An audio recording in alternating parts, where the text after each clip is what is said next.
Hello and welcome to The Great Lockdown and its impact on small businesses, a web TV program brought to you by the International Trade Center and its partners. Across the world, businesses are struggling because of the COVID-19 crisis. At the International Trade Center, we are working around the clock to provide support to entrepreneurs from low-income countries for them to survive the crisis. We want to make sure that their voices are heard and contribute to finding concrete solutions. We will take you on a virtual journey across continents, from Asia to Africa to the Americas, to hear how entrepreneurs, institutions, or governments are working together on response and recovery. We will also share business ideas from young entrepreneurs. And we will share brand new data and analysis from our flagship report, the 2020 SME Competitiveness Outlook.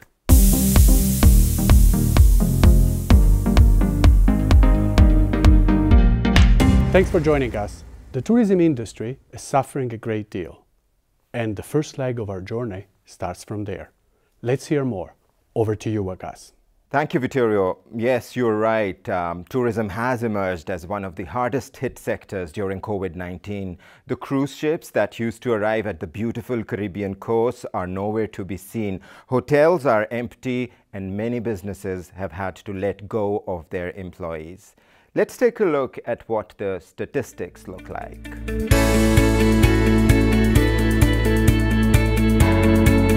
By early May, more than 100 countries had imposed global travel bans. Especially small island developing countries heavily rely on revenues from the tourism sector. In the Maldives, for example, the sector accounts for more than half of gross domestic product. Now, we have asked companies in the tourism sector how the pandemic has affected them. 61% of the companies say that the pandemic has severely affected them and that their sales have plummeted. So, what is it that small businesses are actually going through during the coronavirus crisis? Let's take a listen. In January, cancellations started coming in. Since then, 90% of the business has broken away. So I have to cut operating costs and introduce work from home for the employees' health and safety. I received a grant from the government under the COVID-19 stimulus packages, but it does not cover all the losses. I was forced to cut salary of higher paid employee. I'm now looking at the cost structure of the business to become more resilient in the future. We are now using the extra time that we have with the limited amount of working hour and a limited amount of employee to try to move forward the Travel Life certifications for sustainable tourism. And overseas partner provide online platform marketing training for the post-COVID timing. We would like to go more digital in marketing and payment system. Hope that service will become more affordable and accessible for small business like us. With the shutdown of all the borders, and then there's no more tourists coming in, especially by plane or by cruise ship, all our small businesses out here are affected because of the COVID-19. And two, also with the tropical cyclone Harold that have affected us out here. We are thinking of changing the products to target our local communities out here and get the message across that we need to train our mentors, train our facilitators, especially because of different islands around Vanuatu that with different 83 islands with different cultures out here, to help our community out there to reviving back our traditional knowledge. So we need help so that to sustain the families. Remember, COVID-19 has added to the problems that women-owned small businesses have always faced. That's not all. There are real issues such as climate change and access to finance. Take a look. We've been fighting since so many years to get sustainable thinking into mainstream tourism, and nobody ever listened. You know, and suddenly I feel a time has come where people start to listen again to experts, you know, where people look for solutions. The only thing is that in a bit is a pity because everybody, the Generation Z, everybody was demonstrating, you know, Fridays for Future. So climate change was in everybody's minds. And now because of Corona, it went back into the back. So we are a little afraid that there is a danger that people will forget about it just to get back to business, you know, or travelers are thirsty to travel, enthusiastic, you know, to travel again, and not only climate action, also social responsibility. It's always important to put the human rights issues in as well. You know, so it's of course very important to continue to develop healthy communities, to work with community leaders, you know, but it's also important not to, I think the crisis showed us we cannot depend totally on tourism. It's also good to have subsistence crops, whatever. You should not rely 100% on tourism. That's very important. On the other side, it's also very important for women, you know. The crisis showed us how important again they are to feed their families. So women also need access to digitalization, because digitalization, as the crisis showed us, is a very important tool to reconnect and to find smart solutions for over-tourism. Women-led SMEs are at a particular disadvantage due to pervasive bias and limited access to networks of power and affordable sources of finance. It is possible that we will see payday lenders and other opportunistic actors who charge exorbitant interest payments and penalties stepping into the void due to the pandemic, which will only increase the vulnerability of SMEs in general and women-led SMEs in particular. And since women earn less and have less access to social protections and hold more entry-level positions, they are at greater risk of losing their livelihoods. And it's been well documented by studies published in the Harvard Business Review and many other respected sources that female entrepreneurs face widespread implicit bias in their fundraising efforts. They are perceived a different way by investors. They are asked different questions. And they also don't have access to the same networks and connections. The entire investment community needs to do better in sourcing, nurturing, mentoring, and investing in female entrepreneurs and youth entrepreneurs, and we are doing our part. It is clear that this is a time when small businesses need our help the most. And there are friends out there who are trying to help. Let's find out more. Au niveau de la restauration et au niveau des chambres dans les hôtels, les hôtels ont été durement touchés. Donc, ce que je peux dire, c'est un secteur qui est sinistré actuellement. Et bien entendu, on n'a pas encore d'exemple de réussite puisqu'on vient à peine de sortir du lockdown. Chacun essaie de faire en sorte de pouvoir s'en sortir. Mais néanmoins, certains petits restaurateurs, qui je considère pour partie, ont pu trouver certaines solutions, notamment au lieu de faire compte tenu des problèmes de distanciation, il ne faut que des livraisons à domicile, à partir des menus très spécifiques qui préservent la santé. Elles ont pu quand même passer cette période-là. Mais je crois qu'il est encore trop tôt pour donner des exemples vraiment significatifs, d'autant plus que le secteur du tourisme national, on dépend beaucoup de l'international. Or, vous savez, la situation des transports, c'est vraiment une catastrophe dans la situation des transports. Et ensuite, chaque pays a mis en place, pour ce qui concerne la Côte d'Ivoire, pour chaque personne qui vient, la personne est mise en quarantaine. Tout ça ne donne pas de possibilité de pouvoir développer ce secteur dans l'état actuel. Mais néanmoins, sur le long terme, nous mettons en place des mesures qui puissent permettre à ce secteur de se régénérer, c'est-à-dire permettre de résoudre leurs problèmes de cash management, permettre de résoudre leurs problèmes de liquidité, permettre de résoudre leurs problèmes de paiement d'un personnel, ce qui fait que ça permet de garder un peu une logistique de base pour pouvoir attendre des beaux jours. Voilà ce que je peux dire, quoi. Let's be clear, from our perspective, MSMEs are in many economies actually the economy. if they're not the economy, then they account for a huge percentage and a huge proportion, not just of economic activity, but also of employment activity. And let's not forget, a lot of them are not only in the actually documented economy, but they're also in the informal economy.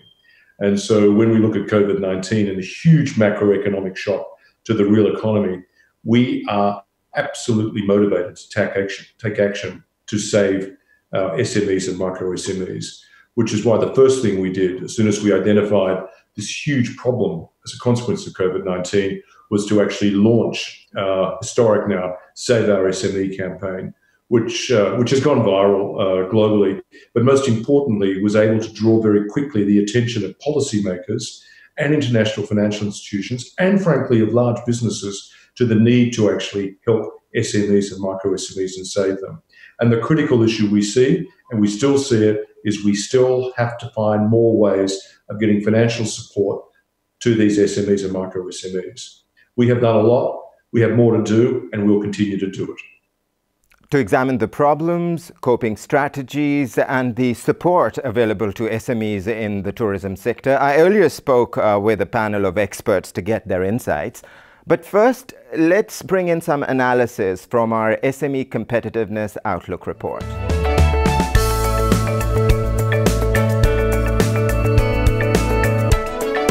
ITC has conducted a COVID-19 business impact survey with global coverage. This has been possible thanks to our partner business support organizations across the globe. In the report, we present findings based on data collected until early June, but we are continuing to collect data with our partners as we speak. At this stage, allow me to present 3 findings to you. First, in every region of the world, businesses report to have been impacted severely, and in each region, it's over 50% of the companies saying this. This suggests that we are looking into a possible crisis of global coverage. Second, smaller firms are hit harder by this crisis than large firms. Over 60% of micro and small firms are telling us that they are severely hit. Around 50% of medium-sized enterprises say the same, and only 40% of large enterprises. And the third finding is that the impact differs significantly across sectors. 3/4 of businesses in the accommodation and food sector tell us that they are severely hit. 2/3 of companies in retail and wholesale say the same.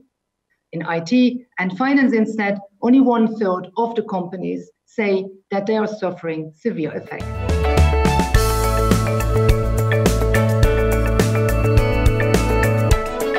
Welcome, everyone. First, to you, Ms. Ibrahims. Tourism, we know, is in the beautiful Mauritius, is at a standstill. And when we talk of solutions, we often hear people mentioning diversification. What do you think? Is that a viable option? Thank you. Yes, Mauritius is indeed a beautiful island. Well, in fact, Mauritius has a very diversified economy based on manufacturing, agriculture, financial services, ICT, and tourism. And the tourism is one of the main pillars of the economy. The COVID-19 has brought, indeed, the tourism sector to an abrupt halt. I mean, all companies in the sector are facing difficulties because no more tourists are coming to Mauritius. So there's no revenue since the closing of borders. And in Mauritius, several measures have been initiated to assist some companies. For instance, there is a government wage assistance scheme, which is an economic measure to provide employers a wage subsidy to ensure that all employees are duly paid their salary during the COVID period. Another initiative is the setting up of a COVID-19 Solidarity Fund, which has the objective of financing projects and of providing financial support to those who have been affected by the COVID-19. Other measures by private banks also, the commercial banks are offering facilities to SMEs regarding repayment of loans, for instance. They are also applying low interest rates. Private sector institutions in the hospitality sector are offering training and upskilling courses to their staff so that the staff can adapt themselves to a new working environment. And from the government side, many initiatives have also been taken. The Tourism Authority, for instance, has just launched its Safe Travel web application in collaboration with the World Travel and Tourism Council. And the Mauritius Tourism Promotion Authority has already launched a media campaign, a digital media campaign to promote Mauritius as a top list destination. Right. Thank you very much, Ms. Ibrahims, for your insights. Mr. Bulani, I want to ask you, since you're associated with an international hotel chain, hotels we know are a very important part, a very important player in the tourism value chain. Let us know, how did you manage during this crisis, and still managing because the crisis continues, as we know. How did you manage specifically? We want to know, how did you manage to retain your employees? To me, pandemic is a health check for the organization. Not only for the individual, but for the organization also. And our effort was to salvage the maximum when it comes to HR, because human assets are the most important element when it comes to the hospitality industry. So our effort was to cut down to minimum the cost and expenses which we can without impacting the guest satisfaction, the staff satisfaction, or the safety and security of our guest. And this allowed us to trim down. While we were doing this, we looked at the HR cost also and minimized the perks which we were giving, because this does not affect our kitchens. And our effort had been not to lay off. Until today, we have not, and we don't intend to do it to the best of our efforts. And we, as a senior management, took the salary cut, and we created a threshold, and anyone above that contributed willingly. And this has really impacted our staff morale. They're quite motivated. They are very happy that we are not touching the rank and file people. We are, in fact, supporting, and our support included giving them rations towards the end of March, April, so that while they were in lockdown, those were provided. Right.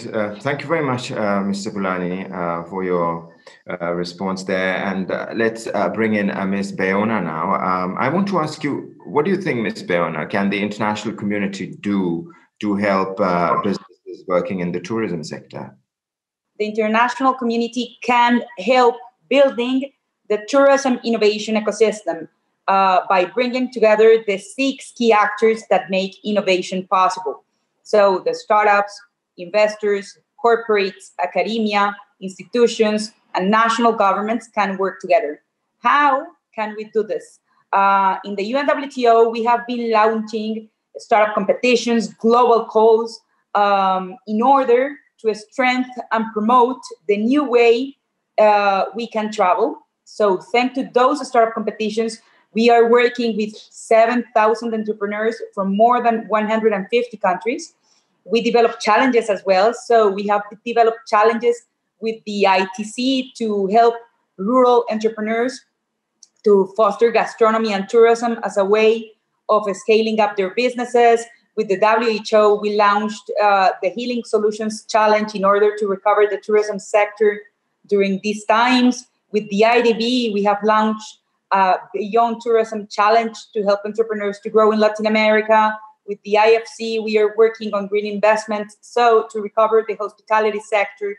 So what we want is to empower youth. That's very important, to make youth part of the ecosystem and as a key actor to make tourism more innovative, sustainable, and inclusive. Thank you.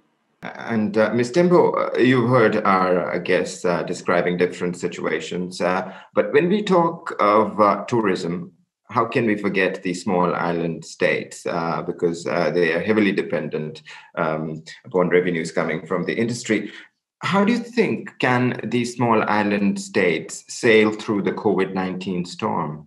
What will need to happen is that, one, we continue to foster the resilience and competitiveness of the micro, small, and medium enterprises within the seeds countries. What does this entail? In part, I think it entails what has already been spoken to, making the entities become more focused on ensuring that we are building on the ecosystem, including green tourism. In addition to that we are also looking at supporting sustainable investment in seeds. I think this has been one of the challenges that these countries have been confronted with. Third point is that we also move forward in terms of ensuring that we are indeed working with the countries in collectively working towards additional resource mobilization efforts. But in doing all this, that we still do forge ahead with ensuring that we are providing that hand-holding. And I quite liked what Mr. Bolani said in relation to ensuring that we do recognize that investment in the human resource side is something that is fundamental to the success of any business. So from our side, we continue to give the webinars, the other training that can be provided through e-channels to make sure that we are building the capacity for the countries to be able to sustain the tourism business, but also ensuring that we are building on that for a much longer term perspective. And just emphasize, this is a very wanting category of countries.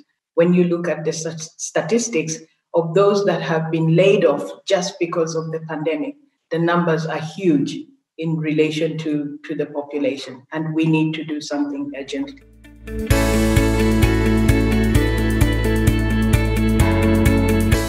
The impact of COVID-19 economic crisis on business survival is not similar all over the globe. 15% of businesses we interviewed in Asia risk closing within 3 months. Certainly an important number, but still lower than the average in Africa or the Americas. What kind of solutions could be effective in this situation? Let's find out more.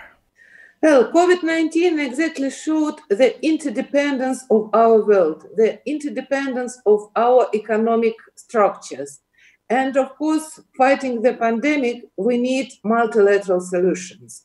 And speaking about small and medium-sized enterprises, we really saw that unfortunately they were really hit by the pandemic.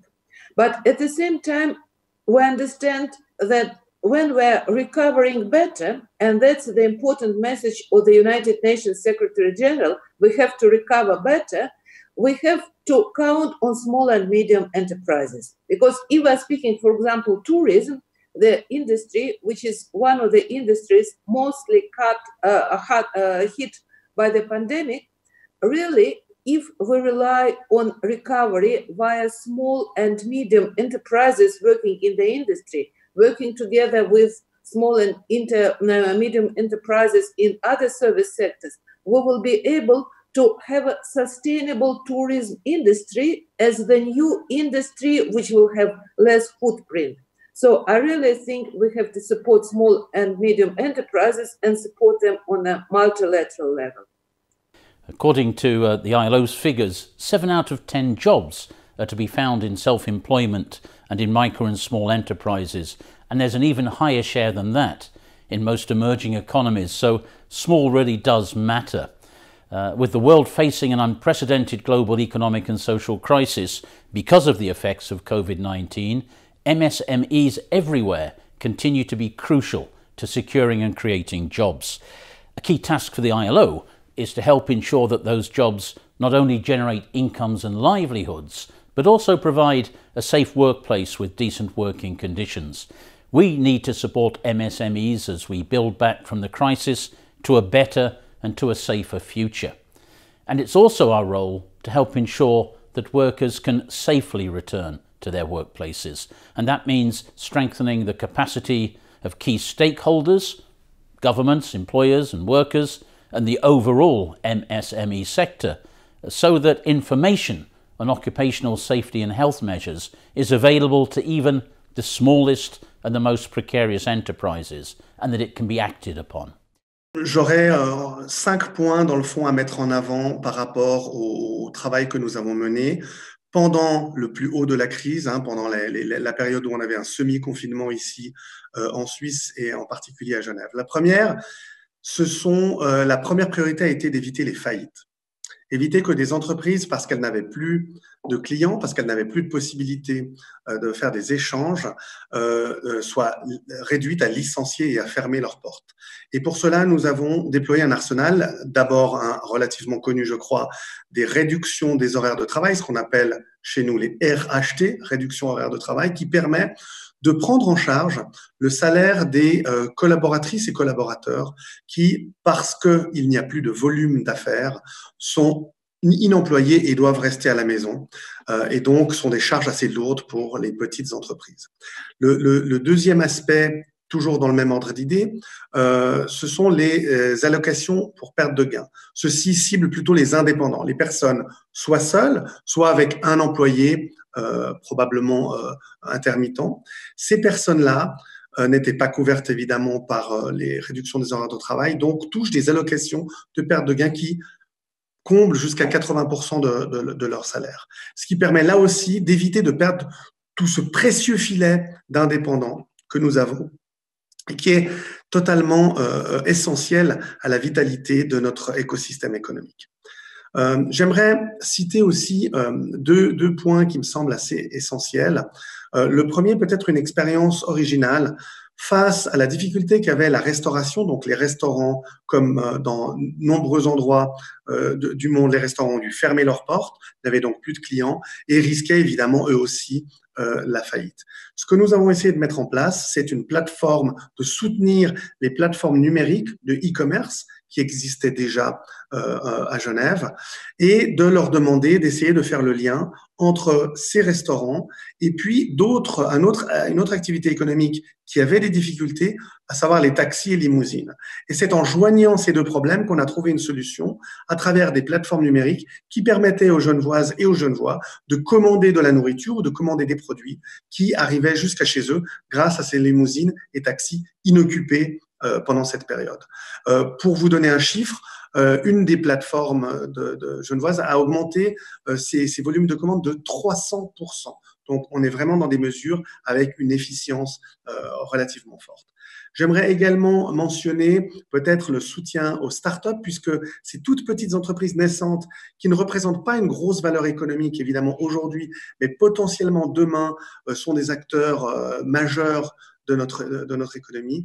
Ces acteurs-là, on les a soutenus à travers une condition cadre, qui était de remplir au moins l'un des objectifs du développement durable, c'est-à-dire d'avoir un sens, une valeur pour la société dans leur développement. Et donc, à travers des crédits ou alors des prêts.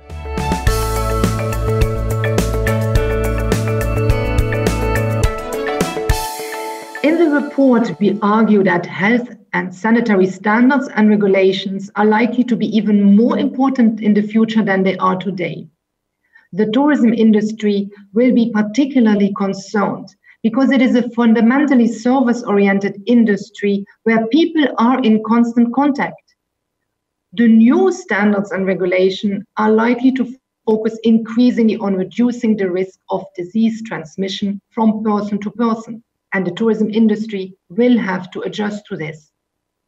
At the International Trade Center, we have a long-standing relationship with international standard-setting bodies like the International Organization for Standardization. We also have many years of experience to build institutions and ecosystems around standards and regulations in the emerging world. We look forward to work with our partners and stakeholders to prepare the tourism industry for the new normal. Creative solutions. That's what small businesses need right now.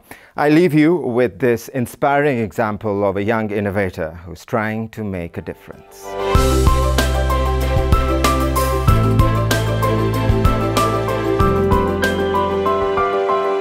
Hello everyone, my full name is Nguyễn Thị Hương Liên. I come from Vietnam. I'm the founder of I Love Asia Tour. We see the company aim to empowering women through sustainable tourism development. For the last 6 years, we're empowering over 200 female students in Vietnam, Laos, and Cambodia. It's for us to develop such a good corporate tourism. COVID-19 has affected the company a lot, especially our tourism industry. During the pandemic, we get so many cancellations, but our client didn't cancel the ask for refund, but they cancel for postpone. So everyone is like trying to postpone to travel with us next year, and we are very happy to get this sympathy from the client to inspire to continue to do more. And regarding to our team, I, as a leader myself, encouraging my team keep on learning. During the pandemic, I remember I keep throwing all the opportunity for my team to keep catching the opportunity, learning, getting other job, and keep on developing ourselves. We're lucky we are a young team. During our pandemic, I myself also take opportunity to get other job. I work for what I am passionate about. I apply for politics. I apply for INGO to work for social and community issue. So now, like, we believe that tourism will come back, and we see the booking we got yesterday, and we encouraging everyone keep positive and believe in what you do, and take your time to learn, take your time to be positive. Thank you very much. Thank you, Wakas, and thank you for this brilliant idea. We can all contribute to help the tourism industry get out of this terrible crisis. I now bring in the perspective the media. Their work is absolutely crucial to make the voice of small businesses heard. Journalists like myself and others in other countries across the world can do is to give small and medium enterprises more attention, more space in our publications, in our media outlets. That means if we normally give a small strip for a story from small and medium enterprises, we probably need to start giving it probably a whole page of coverage. We need a whole feature on a certain aspect or a challenge facing SMEs. At this point, let's move to the world of manufacturing. Over to you, Claude.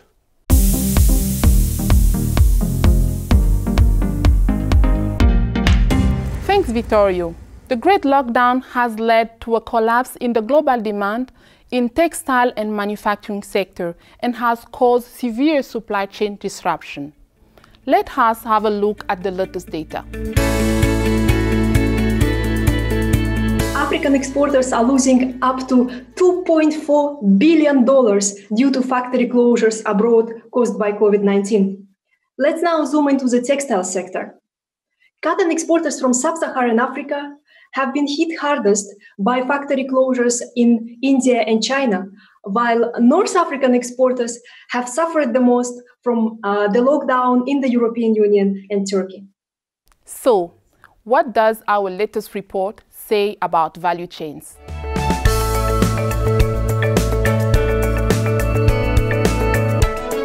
International supply chains have suffered heavily during this crisis. Over 50% of the businesses we interviewed tell us that they have had problems to access inputs.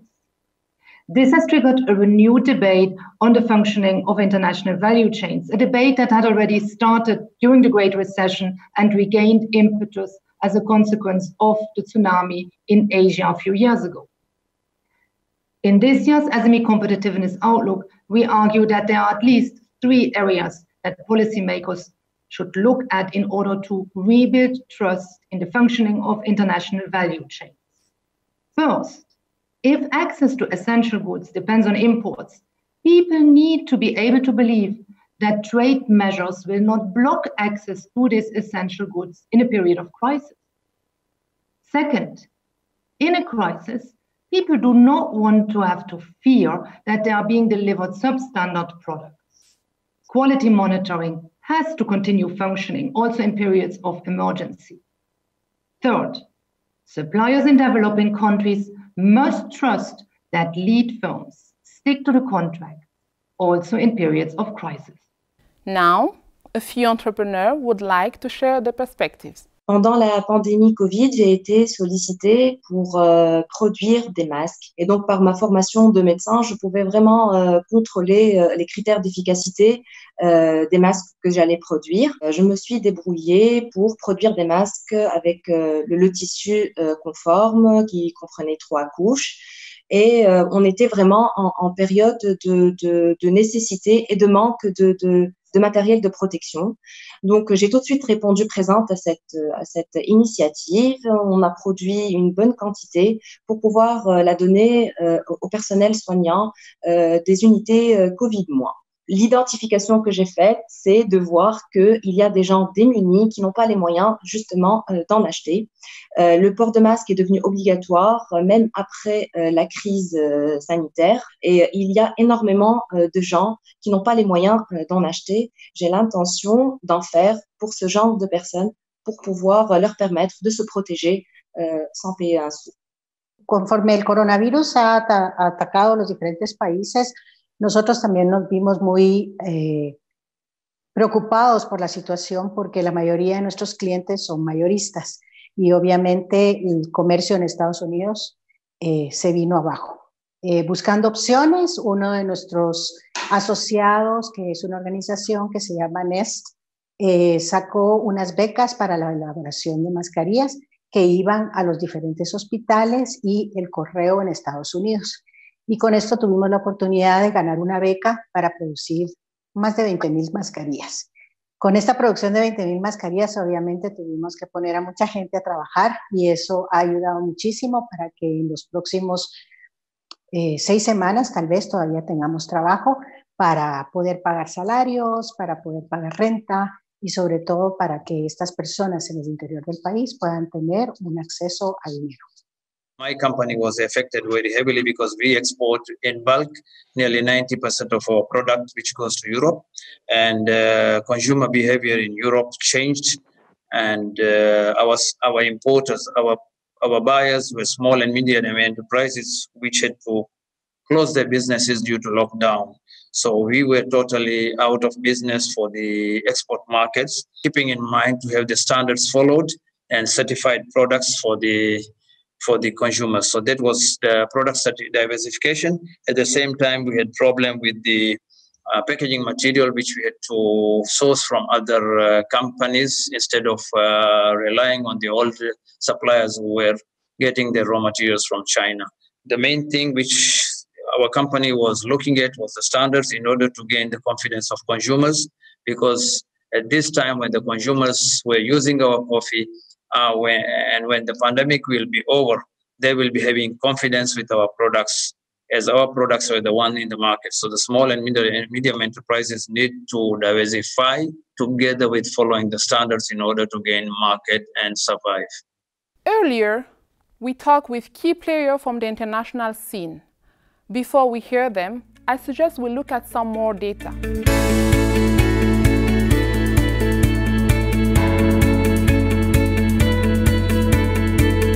There are 47 least developed countries in the world, but only 12 of them have cut tariffs, while 35 keep imposing high import duties on products related to COVID-19. Most masks, gloves, sanitizers are imported. So cutting tariffs is a way to immediately make these products more affordable.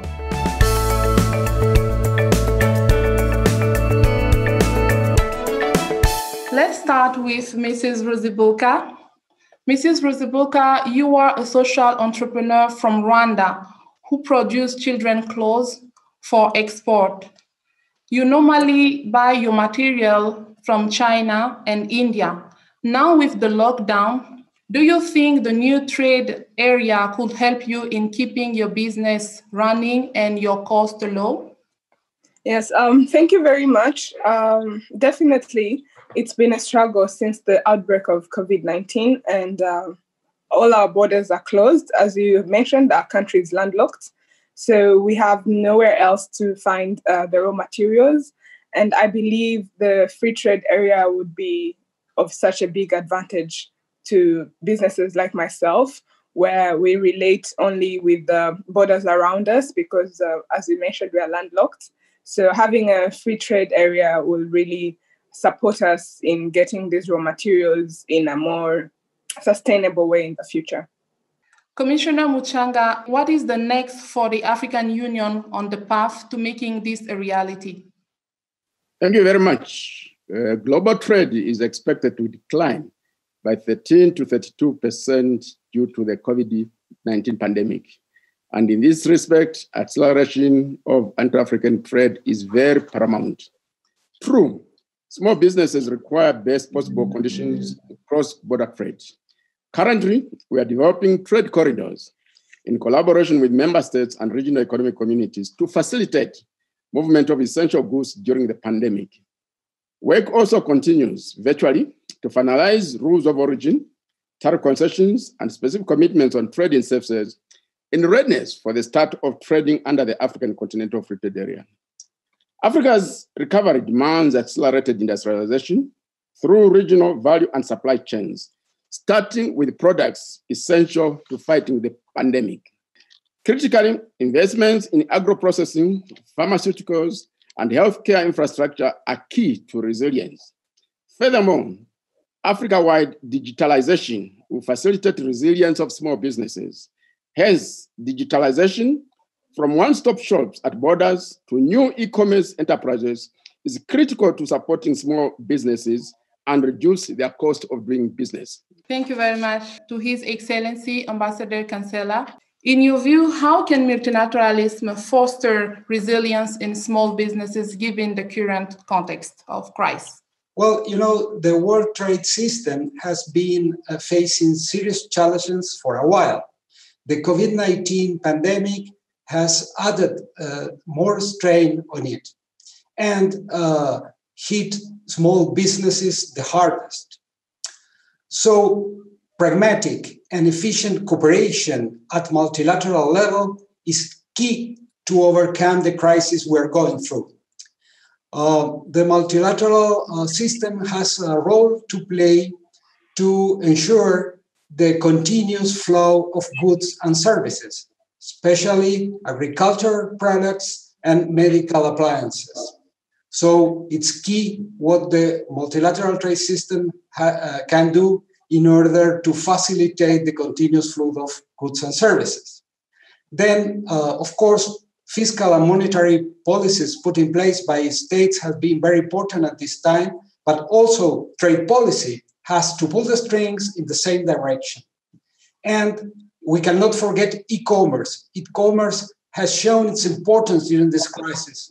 So both in overcoming the digital divide, and also it has been a survival tool for many small businesses all around the world. We have to keep all that in mind. Thank you very much. Thank you very much, Ambassador. I would like to go back to Mrs. Ruzibuka. Can you explain us how are you coping with this situation? Since March, we have been looking for other means.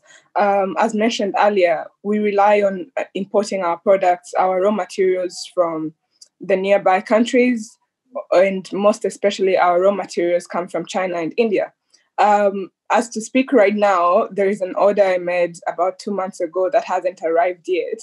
And it's simply because there is no shipping going on in between. And it will take long for it to get here from China. So in the meantime, I've been looking for other solutions. I've tried to use local material that we had in the market, but again, it's also very expensive. The business people just hiked the prices double because they know we are in need and we're desperately looking for raw materials. I've tried using online channels because I would do it for business, but not for importing raw materials. So now it will be, I think, an awakening point for me to start buying my raw materials online instead of what I was doing before, where I would just deal directly with suppliers in India or in China, place an order via an email and wait for it to get here. But now I think I'll have to look for platforms where I can select my materials online, and hopefully that will make it easier in the future. In terms of doing business, for the past 3 months, we have really been in a paralyzed mode, trying to figure out what next. Myself, as a business person, I've gone into mass production of barrier mask for protection of COVID-19. But that is not a long-term kind of business. We're doing it as a plan B currently. And we also ran out of materials because the materials we have to use has to be 100% cotton and very good for the human health, as well as children. schools are closed, so there is no business in terms of children products.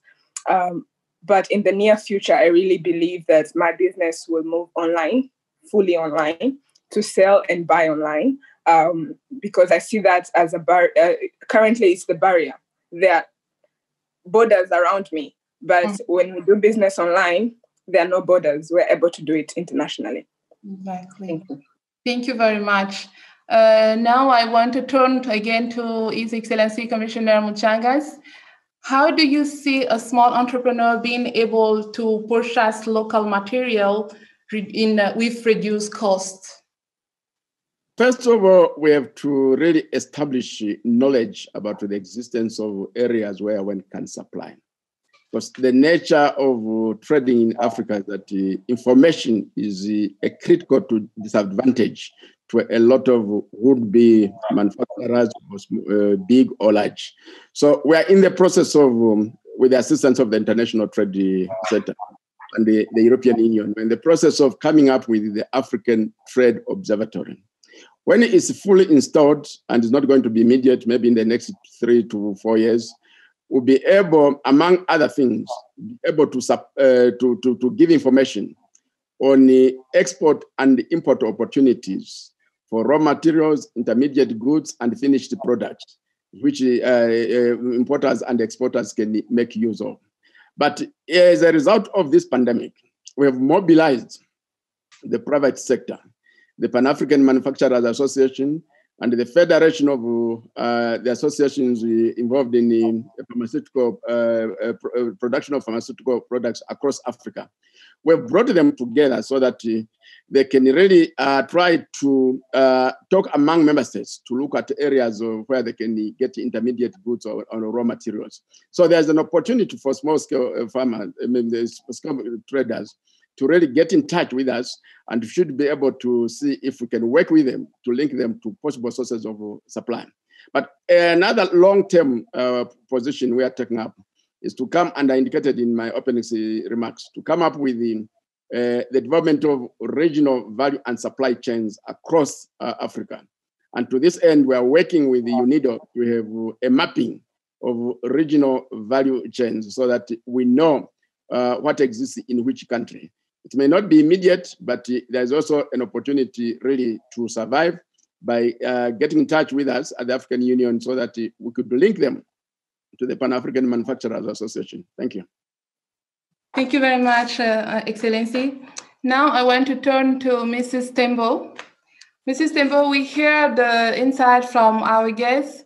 Now, what ITC is doing for small business in this period of crisis of COVID-19 pandemic? What we are doing is addressing issues at 3 levels. The policy side, as well as looking at the trade and investment support institutions to ensure that they are not only able to understand the context, but they are also able to adjust themselves to be able to respond and provide the service as required in the new context. And the third dimension is working with the businesses themselves. So what is it that we are specifically doing? Providing trade and market intelligence information has been one side of things. I think we were confronted with a situation where we had minimal understanding of what was really happening, and having the data provided, analyzed, and being able to give us a greater understanding of the context from whichever perspective, whether it's the policy side for governments to better understand what situation they're being confronted with and making informed decisions, but more importantly, what implications some of the measures that have been taken in this context are having on the micro, small, and medium enterprises. And you heard earlier on some of the potential implications, which were coming as a result of measures, trade-related measures put in place to secure the health side of things, but really not understanding that this would also create additional challenges from an economic perspective. We also have been, as you have heard from Commissioner Mchanga, have been working on the Africa Trade Observatory, but beyond this, we also have the Global Help Desk, which is a one-stop shop for all trade-related information. The second part of this is we have been working with government on the policy side, ensuring that we're moving forward with pushing ahead the enhancement of having an enabling environment prevailing in the different countries. But what we have done in this specific period is to look at the concrete issues that have arisen to try and build on the work that we have been doing. Private sector, again, speaking to what Commissioner has highlighted, is really trying to work with businesses to adjust the opportunities for them to reposition themselves in as far as the value chains are concerned. Is there a possibility for a shift that can be taken into due consideration and support entities such as what has been explained to us by Priscilla, repositioning yourselves to produce something that is of a need in the immediate term, but not losing the focus on the long term. And finally, I think within that, we are very much looking at ensuring that we are entrenching all this in very strong strategic partnerships or alliances along the value chain, because you can't, this is the only way that we can achieve the sustainability that we are looking for. Thank you, Mrs. Tembo, for this inspiring word. I want to give the last word to Ambassador Kansela. We just heard Mrs. Rosibulka saying that she wants to go online and do the e-commerce. Do you have any word of advice for her? Well, here we have, I would say two big challenges. The first is to overcome the digital divide. We, as governments and as multilateral institutions, have a lot of work to do to overcome this infrastructure that all countries need to do e-commerce in a proper way. And secondly, we have to facilitate the way that the trade is being done by means of e-commerce. And from this point of view, trade digitalization is key. It's very important that we facilitate the customs procedures for entrepreneurs, including more electronic means. So I would, if I may, I would advise that please talk to other businessmen, talk to your governments, and please ask for trade digitalization and paperless trade. Thank you for your time that you have shared with us. Thank you so much. Thank you.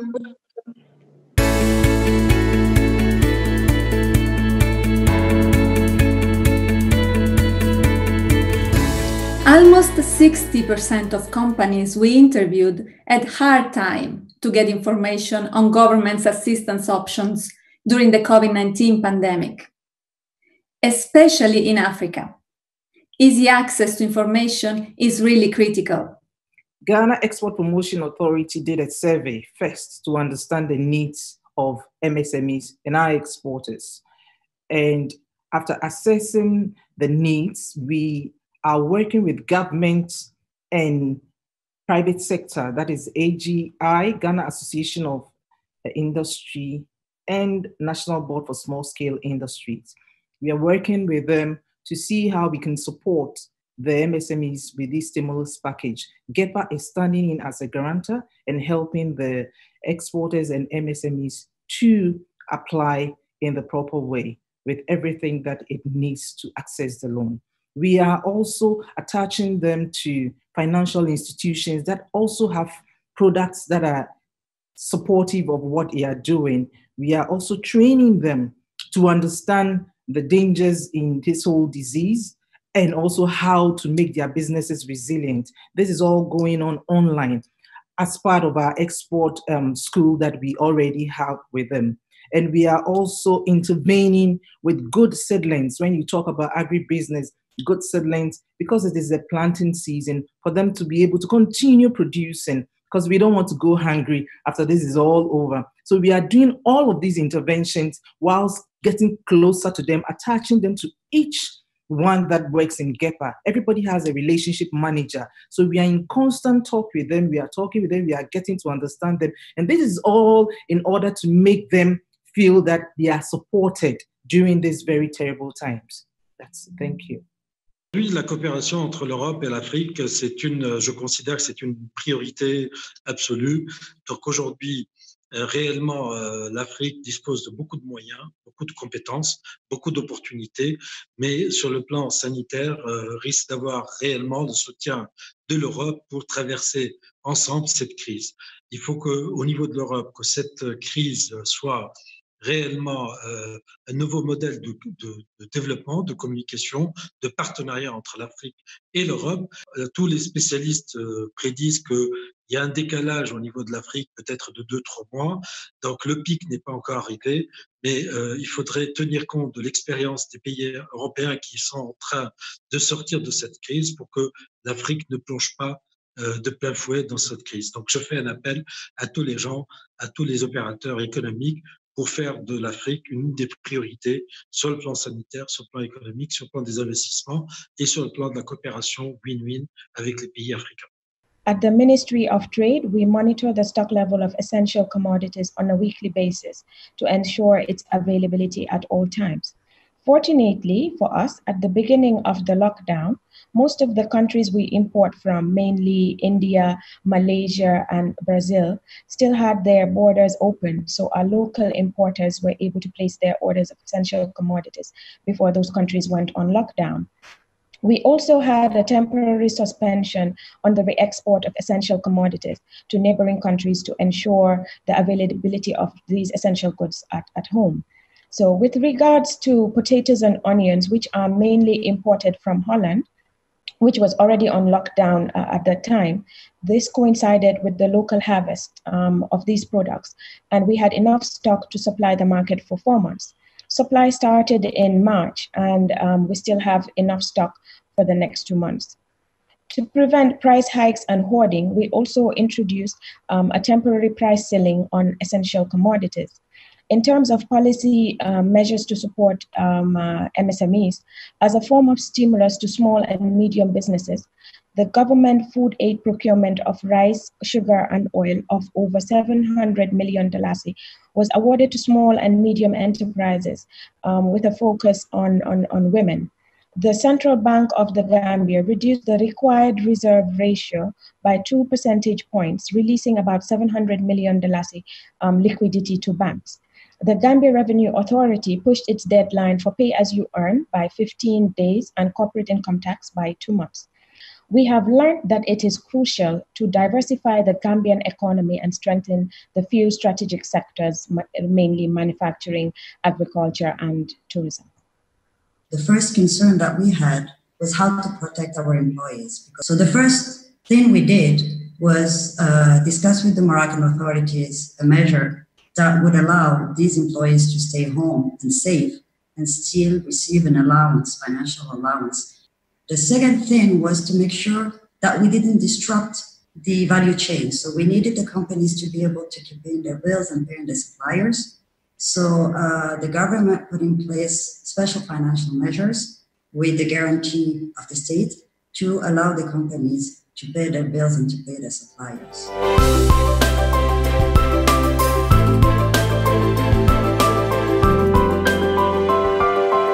Baby Miko is actually the biggest online community for expecting moms and even young parents across Nigeria. Of course, COVID has actually changed our life the way we never expected.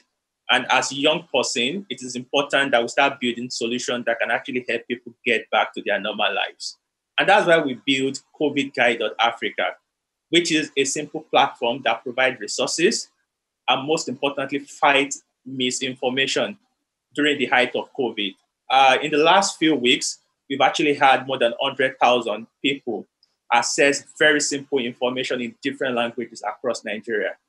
As young people across the world, I believe strongly that we're actually the future of tomorrow. And it is important that we start building solutions that can actually help people's life better. Thank you very much. After listening to those observations, how can brands and retailers ensure suppliers are treated fairly and stay in business? Let's hear from some experts. At Fairer Foundation, we have joined forces with 13 other organizations, including the International Trade Center, to coordinate joint action during the COVID-19 crisis. Together, we represent more than 2,000 garment brands and retailers. Many of them are small and medium-sized businesses. Most important is, of course, that brands honor contractual obligations that they have with their suppliers, which means that completed orders and orders in progress should, of course, be paid in full and according to the original terms. But also beyond that, we think that dialogue and collaboration with all sourcing partners are key.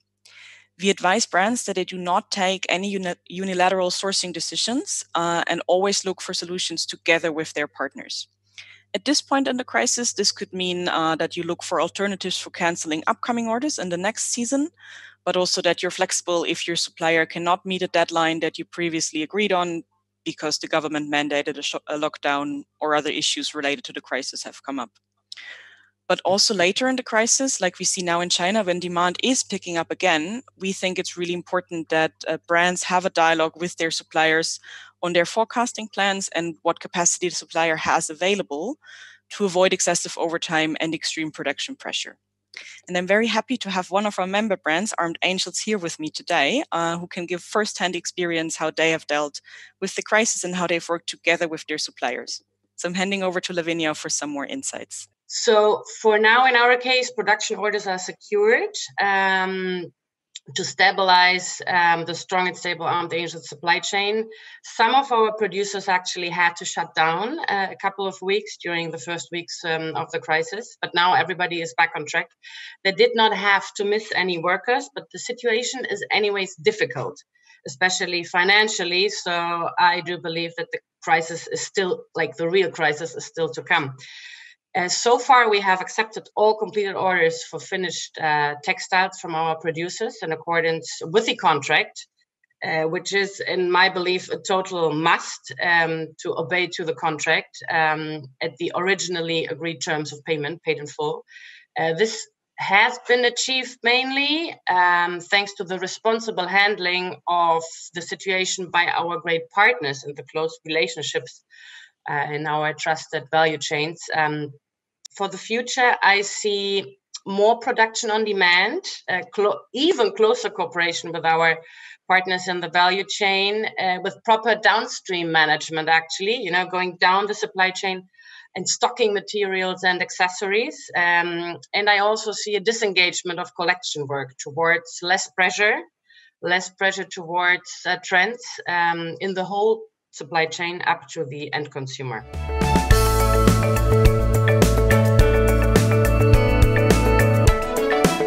SME Competitiveness Outlook 2020 contains a truly unique menu of information that is useful for evidence-based policymaking on international value chains. The menu consists of 3 components: a big picture, country-level information, and product-specific information for goods that are essential during a global health crisis. Regarding the big picture, we provide information on how the lockdowns in the 3 largest economies of the world, China, the European Union, and the United States, have affected other economies through ripple-off effects that work through the value chain. Second, at the country level, we provide for 85 countries information on the sectors and products most heavily affected by lockdowns in the 3 largest economies. And third, for essential goods, we provide very comprehensive information on how value chains function and where production takes place for surgical gloves, masks, and disinfectants. On these insightful notes, I pass it back to Victorio, so stay tuned for today's special edition. Thank you, Claude. Let's hear again from a media colleague to learn what journalists recommend. Nous espérons très sincèrement voir que justement dans les actions entreprises par l'Organisation des Nations Unies et les agences spécialisées, qu'elles encouragent les gouvernements et les chefs d'État à soutenir ces micro, petites et moyennes entreprises, à relever la tête, car elles sont non seulement importantes dans notre vie de tous les jours, mais elles permettront également d'atteindre les objectifs du développement durable. Let's now look at how agribusiness and digital are changing in the COVID-19 crisis. Over to you, Susanna.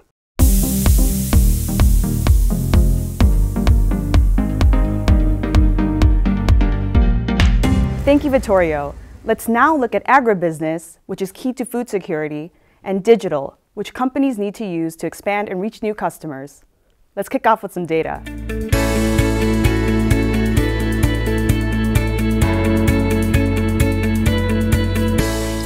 Almost 50% of companies we surveyed in Latin America say that their clients are not paying their bills. This lack in cash flow is a huge challenge for businesses. That is why 2/3 of companies in Latin America prefer financial support from their government to cope with COVID-19 crisis. One way to deal with lack of cash is to tweak the business model. Let's hear from two young entrepreneurs who are doing just that, thinking differently.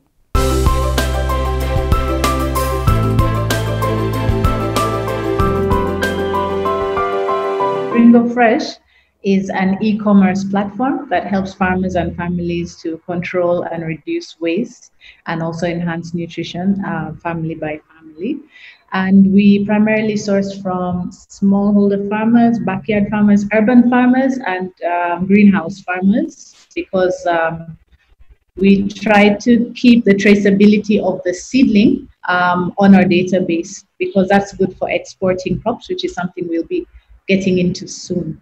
Nosotros trabajamos con Panal Fresh, conectando la demanda de las ciudades de productos con la oferta de pequeños productores.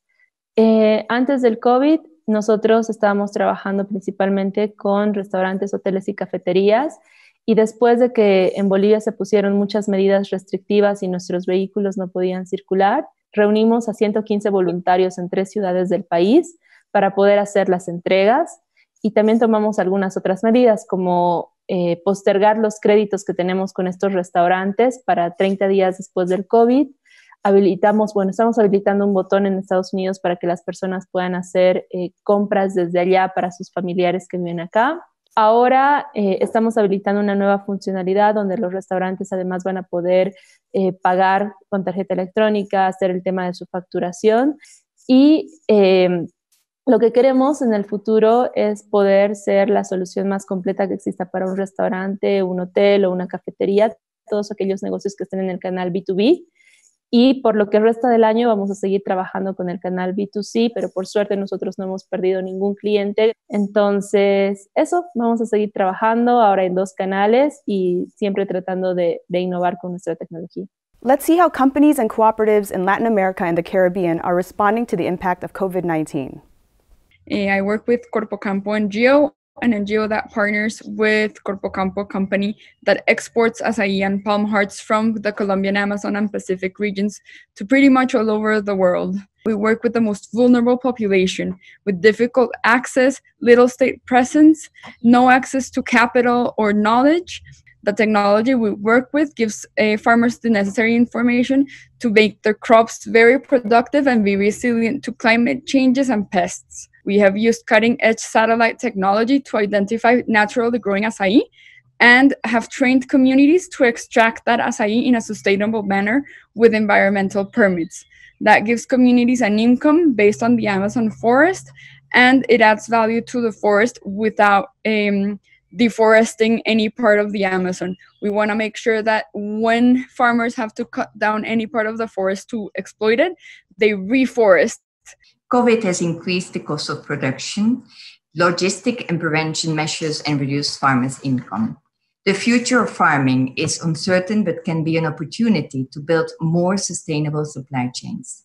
Healthy and safe food consumer demands require supply chain investment in sustainable farming, biodiversity, crop diversification, pesticide reductions, and climate change adaptation.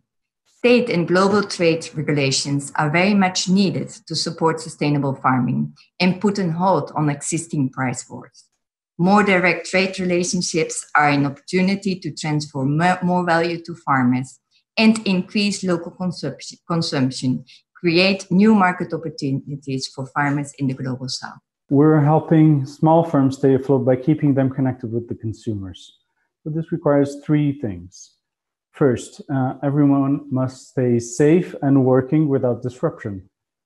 For that, 90% of our employees are working from home. We've made essential products available to all by removing fees over 71,000 products. We give online courses for sellers so they can leverage online businesses. And we've been working with governments to make logistics, warehousing, payments, and technology essential services to avoid disruptions. The second pillar is logistics. We've been working with local policymakers to ensure last mile logistics and commute for employees and sellers and their staff in good sanitary conditions. In the financial side, our third pillar, we've ensured online payments and credits are up and running with no disruptions. We've made credits available. That also applies to bills and taxes. And we have suspended debt collection. In the end, we also support distribution of governmental subsidies, even making withdrawals available with no cost. In the end of the day, what we're doing is we're really keeping an entire ecosystem up and running so our sellers, especially MSMEs, can carry on with their businesses. Earlier, we had a conversation about how business, government, and international organizations are using digital to support small businesses. Before we dive in, some insight into how digital is evolving from our latest report.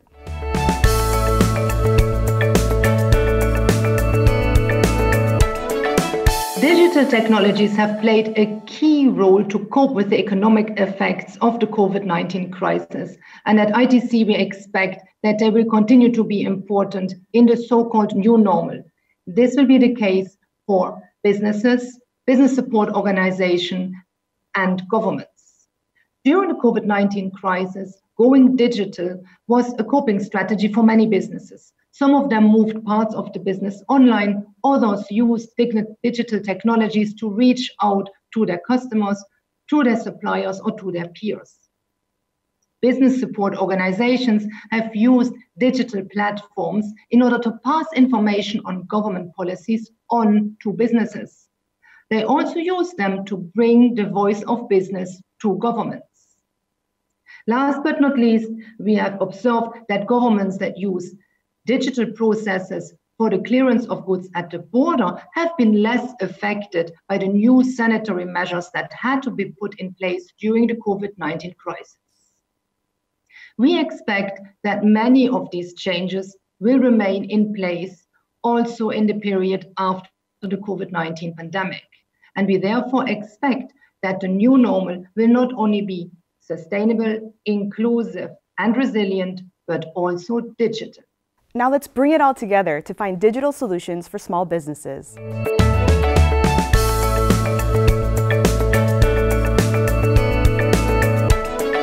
We've been stressing digital, but in business, you cannot forget the basics. You founded a multinational company basically based on this idea of networking. Can you tell us how small businesses can use digital and the business basics to actually survive and thrive after COVID? During COVID times, we have seen so many small businesses struggling to find a reliable, trustworthy counterpart they can buy or sell products to, or they can raise equity from. And their access to finance, their access to new markets and counterparts is exactly what Opportunity Network does. We collaborate with international institutions, including the International Trade Center, and we enable all the beneficiaries of these institutions, the clients of the banks, the members of the organizations that work with us, to do business with one another on one single global platform. Today, Opportunity Network represents more than 32,000 CEOs that are doing business on a peer-to-peer basis.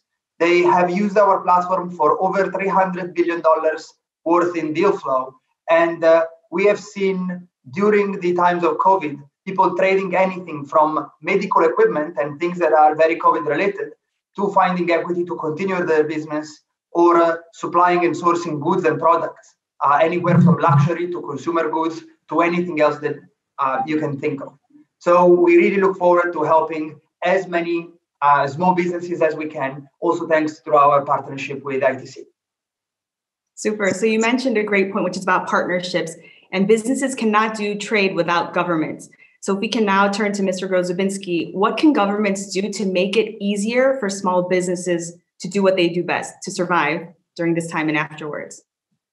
Well, I think Mr. Pallis's company wouldn't have been necessary if MSMEs weren't facing a lot of challenges and if governments were more aware of the challenges that small businesses face.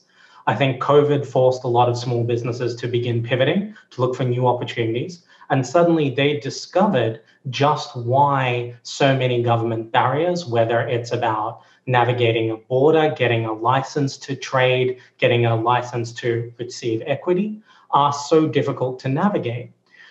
Governments need to do more to listen to the actual problems that cause small businesses to look at a potential avenue for expansion or international trade, look at what would be involved in managing the bureaucracy or finding the partners, and saying, I can't handle this. Best case scenario, I'm going to need a huge partner to do it on my behalf and take a share of my profits. And worst case scenario, I'm just going to walk away. Great. So we need some actually concrete, specific things that people can do. On this front, Ms. Tempo, if you can step in and share how in the field, especially in developing countries, we can kind of work together to make sure that small businesses do what they can to keep and stay in business. It has been very clear to us that those that have survived in this current pandemic have been those that have been able to actually trade using the digital channel. So it has been the survival line. And therefore, I think from where we sit, it is certainly one that offers additional prospects. Second point I would want to make to that is the fact that we have also seen that this is a part of what could bring about more inclusivity in the whole scenario, because you have women, you have youth, and indeed you do have the other entrepreneurs that have been part and parcel of this. So it's looking at what is it or what more can be done. And here I would very much want to align myself to what Dimitri and Brian have said. I mean, what more can we do to make that happen is what we need to do. And at ITC, we do recognize the importance and the huge potential that lies on the digital front. So what is it specifically that we are doing with private sector? We have established online activities.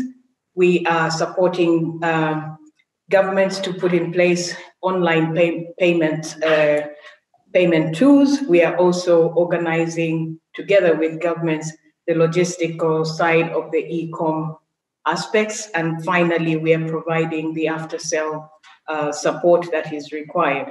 But alongside that, we continue to work with governments on doing the needs assessment or the digital strategies, which we commonly refer to as the e-strategies.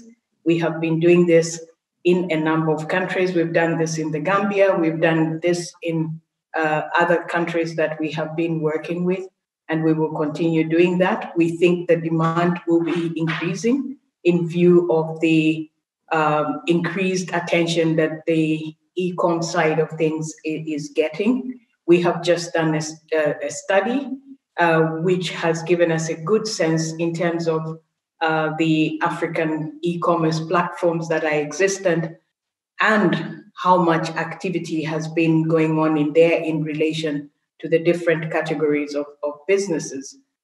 We will continue to work with governments on working towards putting in place the necessary policies that will enable countries to advance this particular opportunity.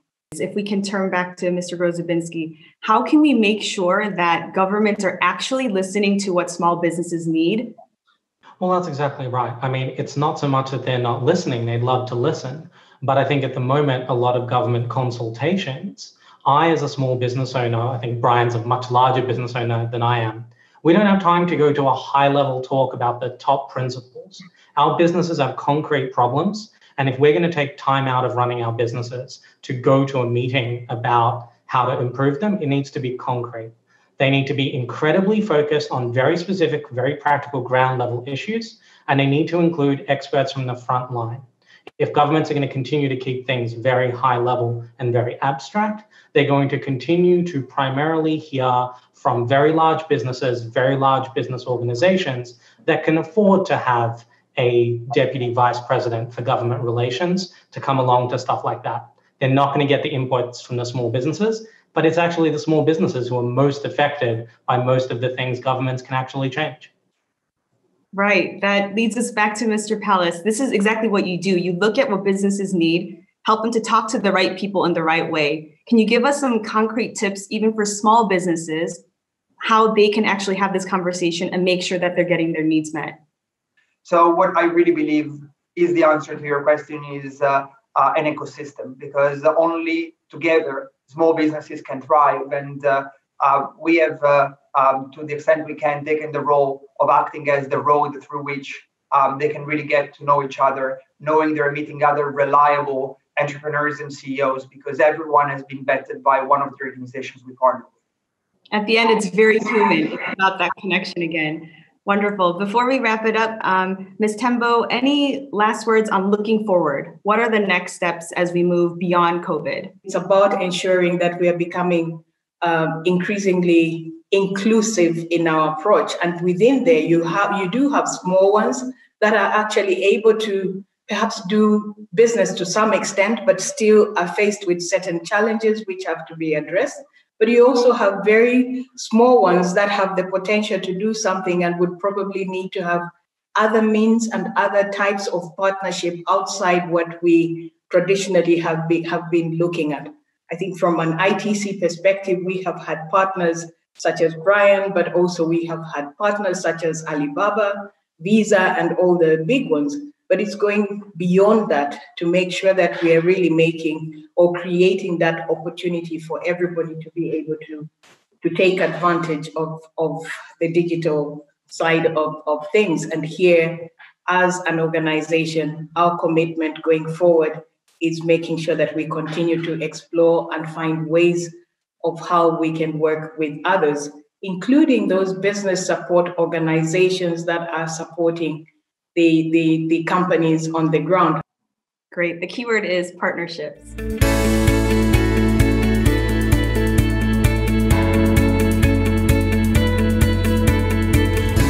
21% of the small businesses we interviewed were agile in their response to the crisis. They adopted innovative strategies, such as creating new products related to COVID-19. Others had to retreat, like the farmers who sold off livestock to make ends meet. Some were resilient, like the retailers who shifted their sales online. But why is it that small companies seem to be more agile in their response to the crisis than large companies? Well, large companies can afford to stay put and be resilient, but small companies must innovate or collapse.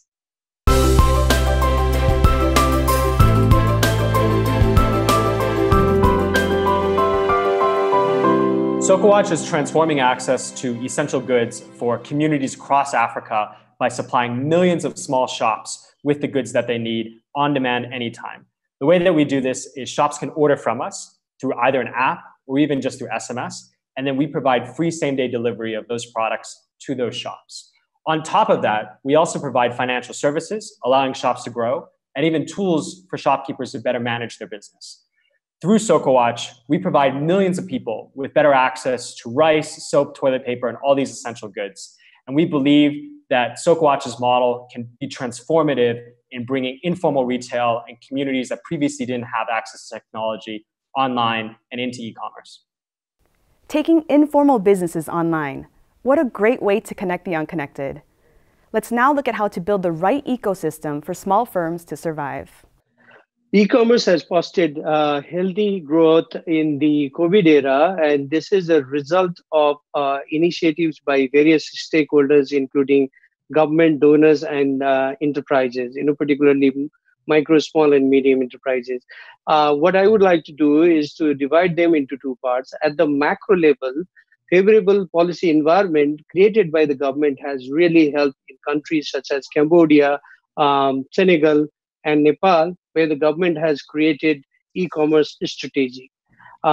Similarly, the inclusive approach followed by various governments have also helped to a great extent, particularly in the case of Senegal, where they have created an e-commerce platform where they not only invite the existing e-commerce firms to join, but also those outside the e-commerce space.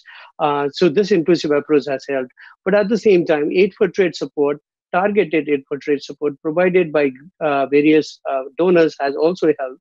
For example, the government of Australia has provided the support to Cambodia to create a similar kind of platform like in the case of Senegal, but also follow a very inclusive approach whereby they would be in a position to employ those people who have just lost their jobs from the hospitality sector, particularly to provide customer service. Secondly, at the enterprise level, and which is even more interesting and important to highlight here, is that there are two components that I would like to emphasize. One is that they have followed a collective approach, whereby they are trying to solve each other's problem by becoming a part of a platform. But at the same time, if they have any challenges, they lobby the government in order to address those policy-induced challenges. At the same time, some companies are following very adaptive approach, whereby they are trying to gain the confidence of the consumers by bringing them in the online payment platform, increasing the number of vehicles so that they can ensure a speedy delivery. And they are also providing their delivery staff with protective gear so as to be able to assure the customers that there will be no infection. I think these benefits will continue during the post-COVID era as well. Alors, au Sénégal, nous avons mis en place une réponse digitale par rapport au e-commerce avec le ministère du Commerce. Ça s'est passé vraiment en mode fast-track. Le ministre a sollicité le secteur privé et en 15 jours, une plateforme était déjà en place pour d'une part recenser toutes les solutions de e-commerce qui existaient et qui étaient adaptées au contexte de la crise du Covid. Et donc, il s'agit notamment des produits de première nécessité qui sont des produits alimentaires, des produits d'hygiène et des produits de santé. Donc, nous les avons recensés dans un catalogue. Nous avons également recensé toutes les solutions de paiement à distance qui sont disponibles à travers le pays. Et le troisième volet, c'était de recenser toutes les solutions logistiques. Et donc, aujourd'hui, il y a 3 chantiers de e-commerce sur lesquels nous travaillons avec le ministère du Commerce.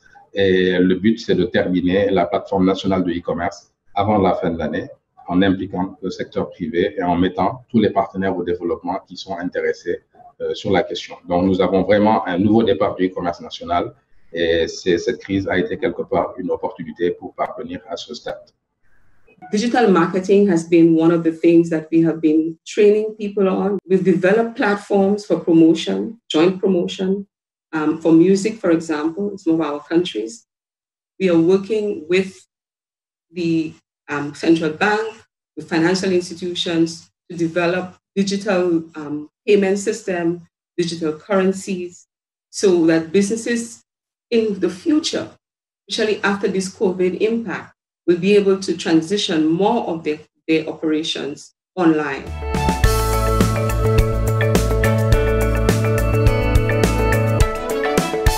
A crisis that affects small businesses more than large businesses automatically has negative effects for distribution because small businesses tend to employ more vulnerable groups of society. This report finds that over 60% of micro and small firms report that they have been severely negatively hit by the crisis. 50% of medium-sized companies say the same, and only 40% of large enterprises. The report also has interesting findings from a gender and youth perspective. Women-owned companies turn out to be overrepresented in sectors that are hit particularly hard by the crisis. Around 44% of companies in the accommodation and food sector and around 38% of companies in the retail and wholesale sector are led by women. These sectors have been hit hard by the crisis. In the IT sector and the finance sector instead, that are less hard hit by the crisis, only 20% of the companies are led by women. When it comes to youth, firms led by young managers tend to find it hard to get through this crisis. The report indicates that around a quarter of youth-led businesses may go bankrupt within the next 3 months. It's a good reminder that COVID-19 doesn't affect everyone equally, and that we have to prioritize support to women and youth. With that, I hand it back to Vittorio. And that brings us to the end of our web TV program. We have heard how the pandemic has affected growth, investment, trade, and employment. We also have heard how entrepreneurs, institutions, and government are actively working together on tangible solutions. We hope that today's conversation will serve as a call to action for providing small businesses with concrete options for recovery. Our collective aim is to keep businesses running and to ensure sustainable income to all. Thanks to our speakers, our partners, thank you all. I am Vittorio Camarota. Goodbye from all of us here at the International Trade Center in Geneva.